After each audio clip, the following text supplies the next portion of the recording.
Hola gente, ¿cómo vamos? Hoy vamos a tratar de llegar a la Sagrada Familia de Jesús, al nacimiento de Jesús. Así que ya comenzamos con nuestra oración en el nombre del Padre, del Hijo y del Espíritu Santo. Amén. Señor y Dios nuestro, venimos a tu presencia para hablar con vos. Nos sentimos llenos de confianza porque Jesús nos anima a llamarte Padre. Sabemos que tú conoces nuestra vida con sus necesidades y con tu amor de Padre además te adelantás a nuestras palabras. Por eso juntos queremos volcar nuestro corazón en tu presencia. Gloria al Padre, al Hijo y al Espíritu Santo, como era en un principio, ahora y siempre, por los siglos de los siglos. Amén. Bien, hermanos, seguimos. Empezar con un repaso. Hoy recordamos que el primer día que hablamos de historia de salvación, hablamos de Génesis, pero también arrancamos de la historia de nuestros primeros padres, en este caso Abraham, que parte de Ur, y vimos toda esta secuencia hasta José, que ya la vimos bien en la parte de Génesis. Después repasamos y vimos todo lo que fue la salida del desierto,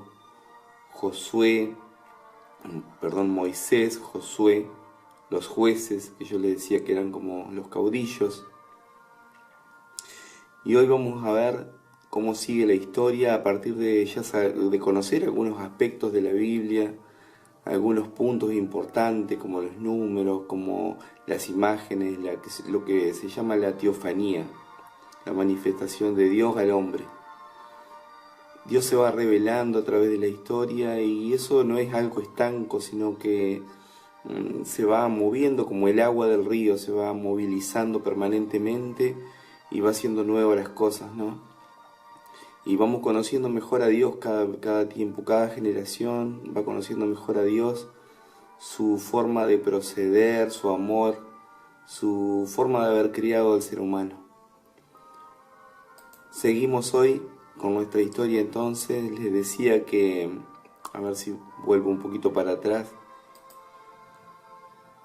cuando estamos, a ver si puedo cambiar esta partecita, bien, creo que esto, sí, punteo.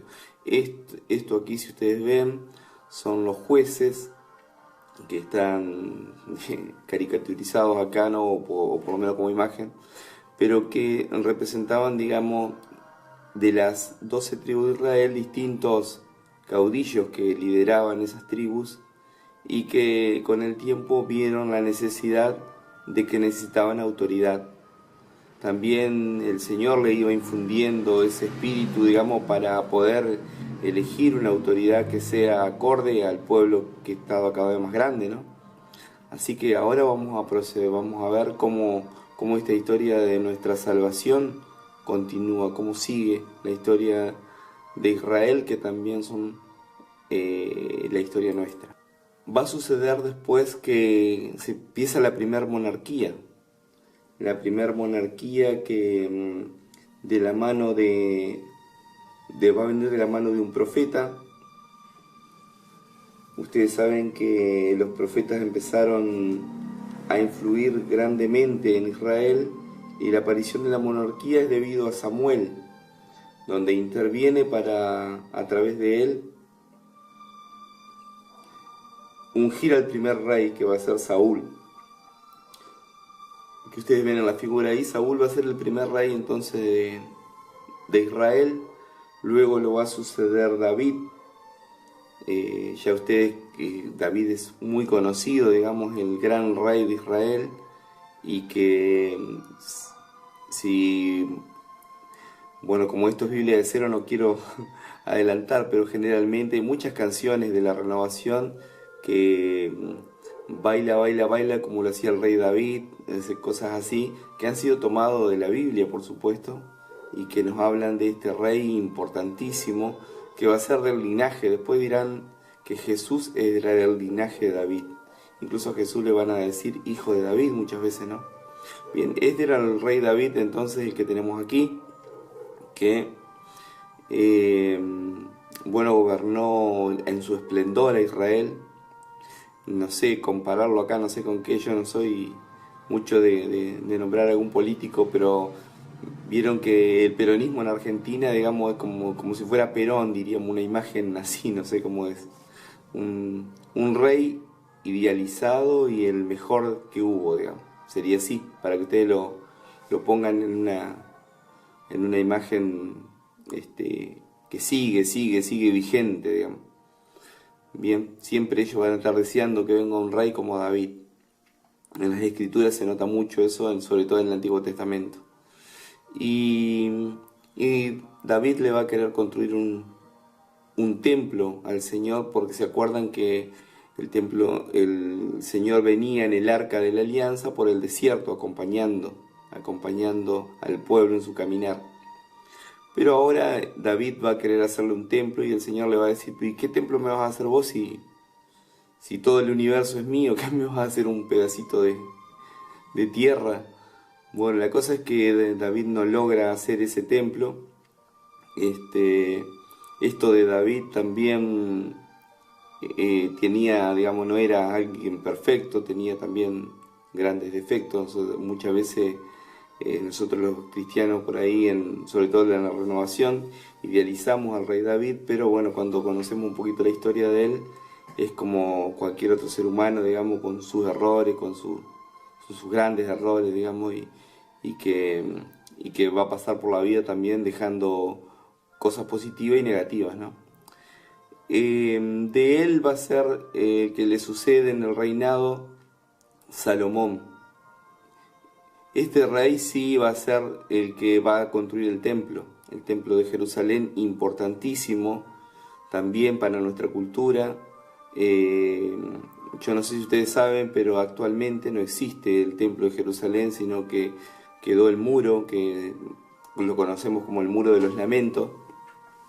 Pero este templo se construyó en el reinado de Salomón, luego fue pasando por varias etapas, digamos, hasta que actualmente lo que queda es el muro, pero bueno, eso ya vamos a ver. Pero el templo tiene una importancia fundamental en toda la cultura de Israel. Se dirá que Dios vive en el templo, así que entonces vamos a ver cómo era el templo. Vamos a volver a esta placa, pero yo a partir del rey Salomón, que era también conocido en la parte legal, porque dicen que generalmente se escucha en el lenguaje de la gente que dicen: vamos a hacer, cuando se quiere comprar algo, vamos a hacerlo salomónicamente, dicen, porque es a la mitad, repartir algo a la mitad, es algo, quedó como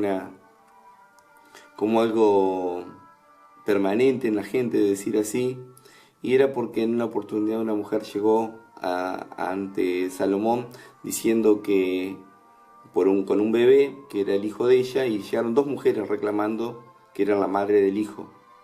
Entonces Salomón toma una espada y le dice: bueno, si el hijo es de las dos, lo cortamos al medio y le doy un pedazo a cada una. Con lo cual la madre verdadera del chico, le dice: no, está bien, es de ella, para que se lo den a la otra. Entonces ahí el rey discierne, digamos, que era ella la verdadera madre. Bueno, eso quedó para siempre, digamos, de alguna manera. Y también cuando él fue ungido, el Señor le propuso, digamos, le ofreció riqueza, y él no aceptó la riqueza, sino que le pidió a Dios sabiduría. Así que él se va a destacar por la sabiduría, el rey Salomón, que había heredado la riqueza y la fortuna que había dejado David, ¿no? Bien. Después de esto, como todo reino humano, empiezan las diferencias y se va a dividir el reinado entre el reino del norte, que sería Israel, que es esto que yo estoy marcando acá, y el reino del sur. Se dividen los reinados por cuestiones más humanas, digamos, y que por intervención de Dios, pero la cosa es que los profetas que están acá, que ustedes lo ven, Son hombres que hablan a favor de Dios, que hablan en nombre de Dios y que denunciaban esta división. Denunciaban de que esto no debería ser así, pero bueno, el hombre siempre no es fiel a Dios. El Antiguo Testamento siempre manifiesta esto, digamos, de que el hombre es infiel y Dios siempre es fiel. A raíz de esta ruptura, digamos, del reinado en dos partes, después van a tener consecuencias porque los pueblos vecinos los van a invadir. Al estar divididos, digamos, van a ser vulnerables y va a pasar esto que se ve acá, que es la destrucción del templo. Pero vayamos al templo, vamos a ver cómo era el templo. Bueno, acá hay una imagen, digamos, de una maqueta del templo de Jerusalén. Si algunos leyeron el Éxodo, Deuteronomio, habrán podido ver que esto tenía las medidas exactas que había pedido el Señor que tenía que tener.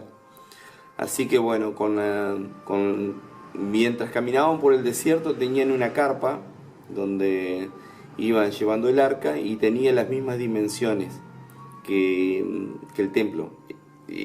No las mismas dimensiones, sino que en escala serían las mismas, digamos.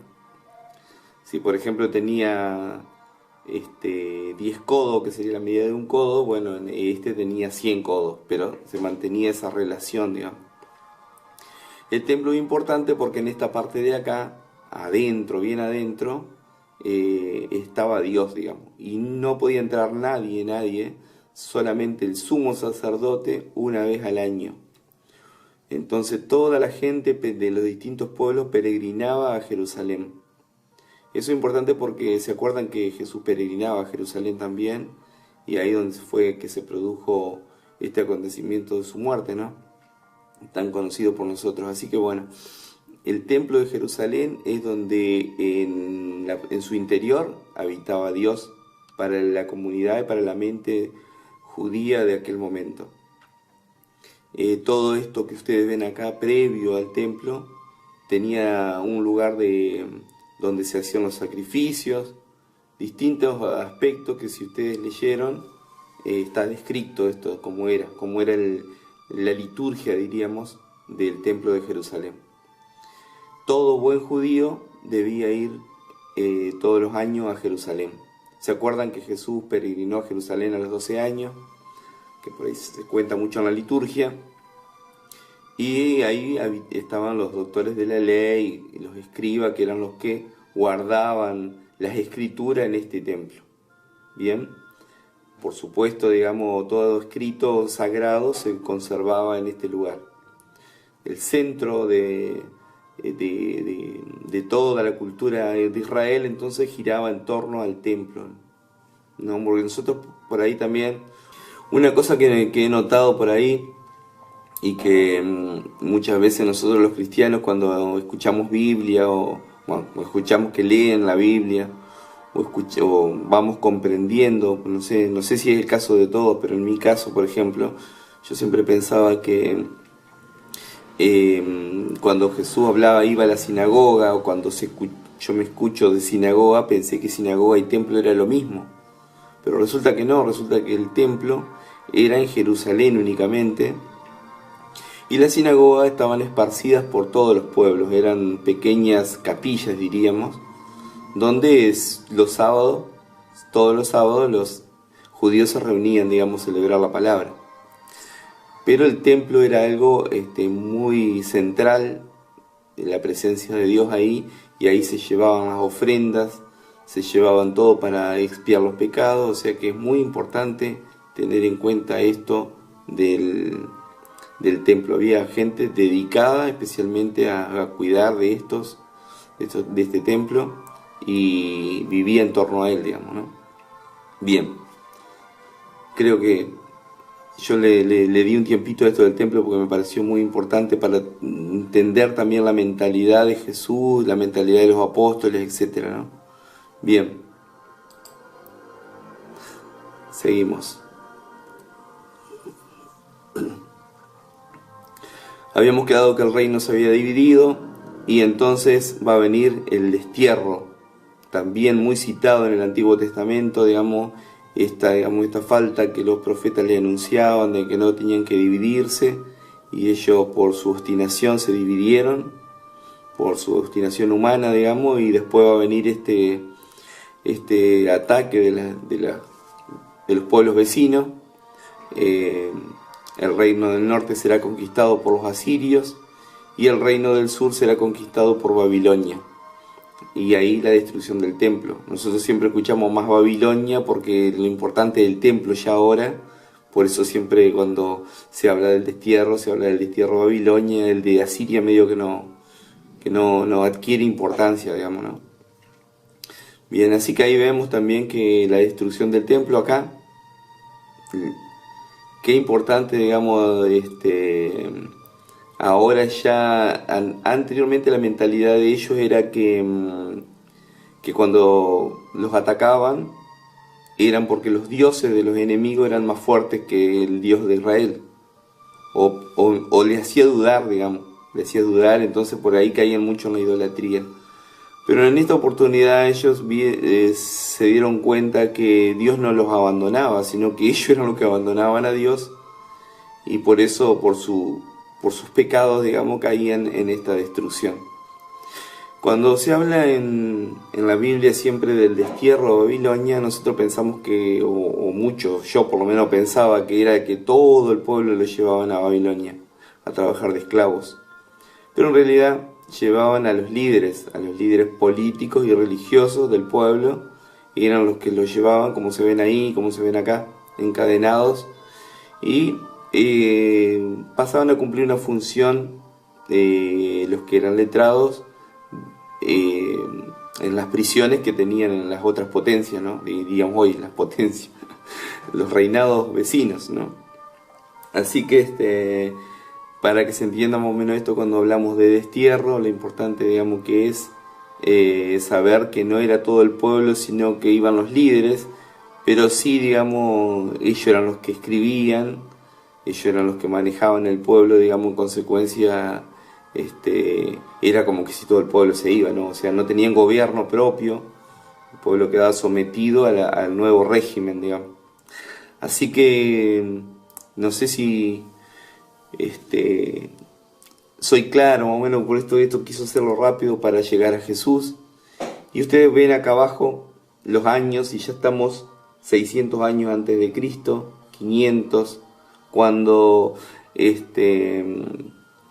hay un reinado en Babilonia, y los asirios también, que empiezan a ver de otra manera esto de tener esclavos.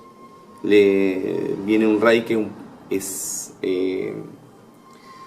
digamos, más benévolo con los pueblos dominados, así que este rey les va a dejar tener su templo, los va a dejar que construyan su templo, y le va a encargar, los va a dejar tener su autonomía, siempre y cuando le manden los impuestos, ¿no? Así que lo va a dejar volver. Los judíos van a poder volver a la tierra prometida y construir nuevamente, reconstruir el templo, etcétera, ¿no? Así que bueno, este rey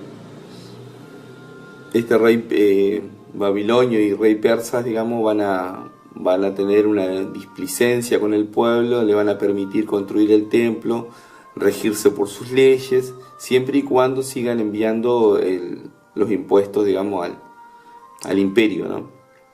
Así que vuelven después de muchos años, y ahí ellos, digamos, reconstruyen el templo, y la cultura vuelve a seguir, digamos, con esta etapa religiosa. Pero vamos a otra placa, que ya estamos llegando a Jesús. Ahí, en este periodo del templo nuevo, se escriben muchos libros, y ya les voy a decir cómo. Ustedes ven aquí, estos personajes son muy nombrados en el Antiguo Testamento, son Esdras y Nehemías, que reconstruyen la ciudad. Uno es, era muy importante en la cultura de Israel, pero también, como era una persona muy inteligente, fue utilizado por Dios bien hábilmente en el imperio dominante. Así que entonces tenían buena relación con los asirios, y estos, digamos, cuando le permiten volver a su pueblo, le dicen, bueno, nosotros queremos que vuelvan, que tengan su templo, que tengan lo que ustedes necesitan, pero queremos saber en qué consiste su religión. Bien, ahí entonces es que ellos se lo ve con un rollito en la mano y ponen por escrito la ley. Estamos hablando de 400, 500 años antes de Cristo. Ponen escrito la ley, que son los primeros 5 libros, ¿se acuerdan? Bueno, ahí se ponen por escrito estos libros y se leen en público, digamos, en el templo. Sé que esto es re importante, digamos, en nuestra historia de salvación. Pasa un tiempo y bueno, los griegos empiezan a dominar todo el mundo conocido. Alejandro Magno, capaz que ustedes lo escucharon nombrar. Alejandro Magno conquista todos esos territorios y de vuelta empiezan los problemas, ¿no? Porque quieren la cultura griega, digamos, imponerse. Entonces ahí entramos en un problema de religión, de política, etc. Y va a haber una parte del pueblo que se va a revolucionar, que se va a querer oponer a todo esto, que son los macabeos. Los macabeos hacen frente, hacen una revolución, y bueno, ahí se habla un poco también de esto de entregar la vida por Dios, por el pueblo, y los macabeos, digamos, al enfrentarse con una potencia mucho más superior, digamos, muestran un poco esa garra, digamos, de enfrentarse. Tanto es así que creo que me parece que la selección de Israel de fútbol, nosotros que somos futboleros, medio que tienen así como, no sé, en el idioma judío, ¿no? Pero tienen como un apodo de que son los macabeos, digamos, ¿no? Por lo guerrero, digamos. Bien. Vuelve a este tema de la destrucción del templo, digamos, de no poder controlarlos ellos, y esto le produce, digamos, dificultades a Israel, porque Dios estaba viviendo en el templo, ¿se acuerdan? En el año 63 a.C., ya estamos llegando a Jesús, que bueno, ¿no? Porque esta historia es un poco larga y la verdad que necesita más tiempo, pero bueno, ya veremos en algún momento cómo podemos conocer un poco más de esto, ¿no? Va a llegar Pompeyo, que va a ser el emperador dominante, el Imperio Romano va a ser el que se va a imponer en este caso, y ustedes se acuerdan que bajo el dominio del Imperio Romano es que nace Jesús. Así que Pompeyo conquista toda esta tierra y va a ser una provincia romana, va a pasar a ser Israel, con todo lo que eso implica, digamos, que las presiones, el soportar, digamos, toda la agresión, todo lo que Roma implicaba, digamos, para el pueblo. Así que de esa manera, entonces, hermanos, llegamos al año 0, donde se va a producir este acontecimiento tan grande, tan importante para nuestra historia, y que ahora lo vamos a ver y que el padre Andrés Servín le va a contar. Después de tantas experiencias, llegó para el pueblo de Israel el tiempo en el que Dios quiso llevarlo a la madurez de la fe.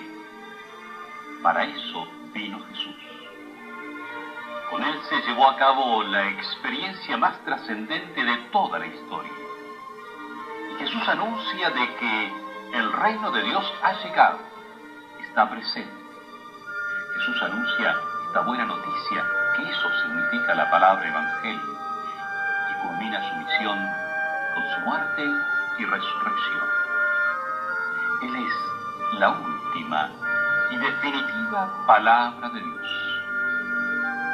Jesús funda su iglesia y la deja como un signo vivo de la presencia ya de su reino, con la misión de llevar a todos los pueblos la buena noticia, el evangelio, que Él nos había anunciado con su predicación, con sus hechos, con su vida.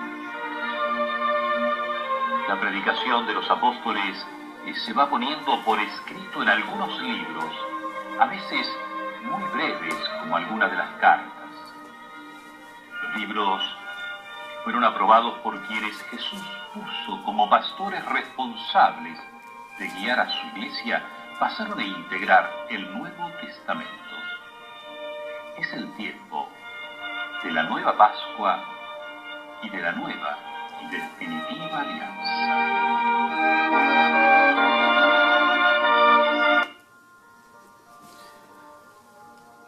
Bien, hermanos, así que entonces ya llegó para nosotros Jesús el Salvador.